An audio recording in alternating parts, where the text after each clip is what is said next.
नमस्कार, मी कीर्ती गायकवाड. स्वागत आहे आपलं आय न्यूज 28 मध्ये. चला तर मग जाणून घेऊयात महाराष्ट्रातल्या ताज्या घडामोडी. साहित्यरत्न नभाव साठे जयंती महोत्सव समिती सांगली जिल्हा. कृपया प्रसिद्धीसाठी समाजाच्या माणसाला राजकीय ताकद देण्याची गरज. माजी गृहमंत्री रमेशदादा बागवे. सांगलीमध्ये राज्यस्तरीय चिंतन परिषदेत समाजाला एकीचे आव्हान. सर्वच राजकीय पक्षांनी मातंग समाजाचा फक्त मतांपुरता वापर केला असा संतप्त सूर मातंग समाजाच्या राज्यस्तरीय चिंतन परिषदेत उमटला. राजश्री छत्रपती शाहू महाराज यांच्या शतकोत्तर सुवर्ण जयंती निमित्त साहित्यरत्न नभाव साठे जयंती महोत्सव समिती सांगली जिल्ह्याच्या वतीने एकूण 3 चिंतन परिषदेचे आयोजन करण्यात आले आहे. यामध्ये पहिली राज्यस्तरीय चिंतन परिषद सांगली येथे पार पडली. सुरुवातीला माजी गृहमंत्री रमेशदादा बागवे यांनी भारतीय संविधानाची प्रस्तावना वाचून परिषदेचे उद्घाटन केले. राज्यस्तरीय चिंतन परिषदेमध्ये महाराष्ट्राच्या राज्यकारणात मातंग समाजाची भूमिका, काल आज उद्या या विषयावर महाराष्ट्रातील अनेक मातब्बर विचारवंत यांनी भूमिका मांडली. यावेळी बोलताना माजी गृहमंत्री रमेशदादा बागवे म्हणाले की राजकारणासाठी अनेक गोष्टींचे ज्ञान, कौशल्य असणे गरजेचे असते आणि त्या दृष्टिकोनातून मातंग समाजाने परिपक्व होण्याची आवश्यकता आहे. परिषदेचे मार्गदर्शक राम कांबळे म्हणाले की या चिंतन परिषदेमध्ये चिंतन करत असताना ते स्वतःपासून करणे आवश्यक आहे. बंडखोर सेना पक्षाचे संस्थापक शिवाजीराव आवळे म्हणाले की पायी चालण्याचा वाटेगाव ते मुंबई असा इतिहास आहे. तसाच मुंबई ते रशिया असा गौरवशाली इतिहास सुद्धा आहे. सकल मातंग समाज महाराष्ट्राचे समन्वयक रणधीर कांबळे म्हणाले की समाजामध्ये अफवांचे पीक जास्त आहे. या अफवांपेक्षा संवाद साधूया. राजकीय लोकांनी समाजकारणात ढवळाढवळ करू नये असे सांगितले. बहुजन भारतीय पार्टीचे राष्ट्रीय अध्यक्ष प्रा. व्यंकटेश कसबे यांनी महाराष्ट्राच्या राजकारणात मातंग समाजाची भूमिका या विषयावर इतिहास काळापासून मांडणी केली. यावेळी त्यांनी केडर बेस, ब्रॉड बेस आणि मास बेस आवश्यक असल्याचे सांगितले. सत्यशोधक बहुजन आघाडीचे संस्थापक सचिन बगाडे यांनी आपण स्वतंत्रपणे निवडणूक लढू शकतो का, तेवढी ताकद समाजाकडे आहे की नाही, यासाठी आपल्या जाणीवांचा विकास करून सत्ता स्थापन करावी लागेल असे सांगितले. डॉक्टर अण्णाभाऊ साठे यांचे नातू आणि क्रांती सेनेचे अध्यक्ष यावेळी बोलताना म्हणाले की समाजातील नेत्यांनी, कार्यकर्त्यांनी एकमेकांची बदनामी करू नये. एकमेकांना ताकद देण्याची भूमिका स्वीकारली पाहिजे. तरच समाज राजकारणामध्ये दखलपात्र होऊन सत्तेपर्यंत पोहोचू शकतो. कुलदीप देवकुळे अध्यक्षीय भाषणात म्हणाले की ही चिंतन परिषद राजकीय किंवा राजकारणासाठी नाही, तर राजकीय जाणीव, ज्ञान अधिक प्रगल्भ होण्यासाठी आहे. जातीय बहुमतांपेक्षा राजकीय बहुमत हवे. मातंग समाजाची चळवळ जातीवंत माणसांची चळवळ आहे अशी इतिहासात नोंद होण्याच्या दृष्टीने ही चिंतन परिषद महत्त्वाची आहे. यावेळी बहुजन समता पार्टी आणि दलित महासंघाचे अध्यक्ष प्रा. डॉक्टर मच्छिंदर सकटे, आद्य क्रांतिगुरू वस्ताद लहुजी साळवे, स्मारक समितीचे अशोक लोखंडे, कृष्णाई महिला मंचाच्या अध्यक्ष सौ विजया पृथ्वीराज बाबा पाटील, दलित मित्र अशोक पवार, प्रा. लक्ष्मण मोरे, माजी नगरसेवक लालासाहेब वाघमारे, संदीप तात्या ठोंबरे यांनी मनोगत व्यक्त केले. इंडिया न्यूज 28 पुणे विभाग प्रमुख दिलीप गायकवाड.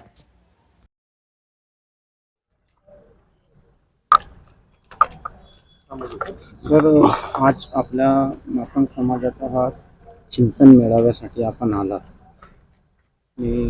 अति चांगल्या प्रकारे हा चिंतन मेळावा संपन्न झाला.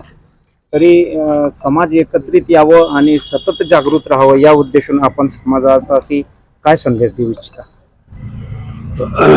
सांगलीमध्ये अण्णाभाऊ साठे जयंती उत्सव समितीच्या विद्यमाने या ठिकाणी राज्यस्तरीय मातंग समाज चिंतन शिबिर आयोजित केलं होतं. सन्माननीय कुलदीप आमचे सहकारी मित्र देवकुळे त्यांचे सर्व सहकारी गण या ठिकाणी चांगल्या तऱ्हेने राज्यस्तरीय चिंतन शिबिर आयोजित केलं. अनेकांनी चांगले चांगले मुद्दे मांडले, चांगलं भाषण केलं. समाजाचं प्रबोधन, समाजाचं परिवर्तन, समाजाचा विकास ह्याच्याबद्दल समाजाचा पूर्व इतिहास सांगून समाजामध्ये जागृतीचा प्रयत्न केला. समाजाला एक दिशा देण्याचा प्रयत्न केलेला आहे. अत्यंत चांगल्या मोठ्या प्रमाणामध्ये हे शिबिराचं आयोजन केलं. त्याबद्दल मी देवकुळे त्यांच्या सर्व सहकारी मित्रांचं मनापासून आभार मानतो. हे शिबिर महाराष्ट्रामध्ये एक दिशादर्शक शिबिर ठरणार आहे. समाजाने एकसंघ राहावं, आपसातले मतभेद द्वेष बाजूला सोडून समाज एकसंघ ह्या ठिकाणी आपल्याला आणायचं आहे. आपण जोपर्यंत एकत्र येत नाही तोपर्यंत आपल्या समाजाच्या समस्या सुटणार नाही, हे आता सर्वांना कळून चुकलेलं आहे. आणि त्या दृष्टिकोनातून सर्वांनी ह्या ठिकाणी एक संकल्प केलेला आहे. आम्ही सर्वजण एकत्र येऊन महाराष्ट्रामधल्या सर्व मातंग समाजाच्या संघटना असतील त्यांना एकत्र घेऊन या ठिकाणी एक मोठा समाज संघ मोठा एक बांधूया, एक समाजाची मोठी शक्ती तयार करूया आणि राज्यकर्ते शासनकर्त्यांना दाखवून आपल्या ज्या सामाजिक मागण्या आहेत त्या मागण्या आपण इथून पुढच्या काळामध्ये सोडण्याचा प्रयत्न करूया, अशा तऱ्हेचा या ठिकाणी निर्धार व्यक्त केला आम्ही. बरं, एकूण तऱ्हेनं आपण आपल्या समाजाला एक राजनीतीमध्ये वाटचाल देण्याचा प्रयत्न आणि त्याच उद्देशून तुम्ही हा मेळावा घेतलेला आहे. परंतु आता येत्या विधानसभेच्या निवडणुकीमध्ये आपली काय भूमिका राहणार आहे?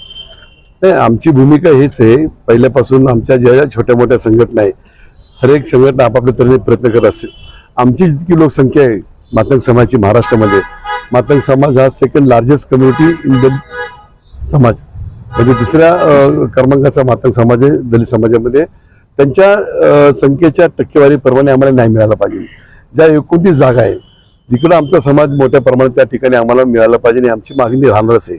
आणि नुसतं राजकीयमध्ये नाही तर शासकीयमध्ये पण असेल, सामाजिक असेल, शैक्षणिक असेल, सर्व थरामध्ये आम्हाला आमच्या लोकसंख्येच्या टक्केवारी पण आम्हाला न्याय मिळाला पाहिजे. आम्हाला कुणाच्या पोटातलं पण नको आणि कुणाच्या ओटातलं पण नको. आमचा हा लढा कोणाच्या जाती किंवा धर्माच्या विरुद्ध नाहीये. आम्हाला आमचा न्याय हक्क मिळाला पाहिजे. बाबासाहेबांच्या संविधानाप्रमाणे या ठिकाणी जो अधिकार दिलेला आम्हाला, त्या बाबासाहेबांच्या विचारानेच आम्हाला ह्या ठिकाणी आमचा न्याय आम्हाला मिळाला पाहिजे ही आमची मागणी.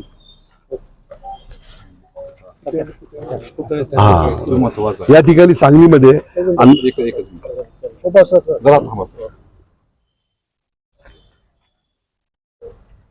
सांगलीमध्ये आमच्या स्थानिक कार्यकर्त्याचं चर्चा करत असताना अण्णाभाऊ साठेचा जो पुतळा आहे हा पुतळा अर्धपुतळा आहे. ह्या पुतळ्याला अजूनपर्यंत मान्यता मिळाली नाहीये. PWD या विभागाने त्या ठिकाणी अजून मान्यता दिली नाहीये. तर आम्ही सर्वजण मिळून ह्या सरकारचं जे PWD खातं आहे त्या मंत्र्याला भेटून त्याला लवकरात लवकर कशी त्याला मान्यता मिळेल, शासकीय मान्यता मिळून ह्या पुतळ्याचं सुशोभीकरण कसं होईल, ह्या भागातल्या ज्या राजकीय लोकांनी आतापर्यंत इथं दुर्लक्षित केलेला आमचा जो पुतळा अण्णाभाऊंचा, ही आमची अस्मिता आहे. अण्णाभाऊ केवळ एक मातंग समाजाचे नाही तर संपूर्ण ह्या देशातील उपेक्षित जो वर्ग आहे, उपेक्षित कामगार असेल, महिला असेल, कष्टकरी असेल, शेतकरी असेल, ह्या सर्वांची अस्मिता म्हणजे अण्णाभाऊ साठे. आणि त्यांचा पुतळा ह्या ठिकाणी त्याला कायदेशीर स्वरूप प्राप्त व्हावं आणि अर्ध पुतळ्याचा पूर्णाकृती पुतळा व्हावा, पुतळ्याचा भाग सुशोभित करावा, ही मागणी आम्ही शासनाकडे राज्यकर्त्याकडे करून त्याचा पाठपुरावा करून आम्ही ती करणार आहोत, असं सर्व कार्यकर्त्यांनी निर्णय घेतलेला आहे. थँक्यू.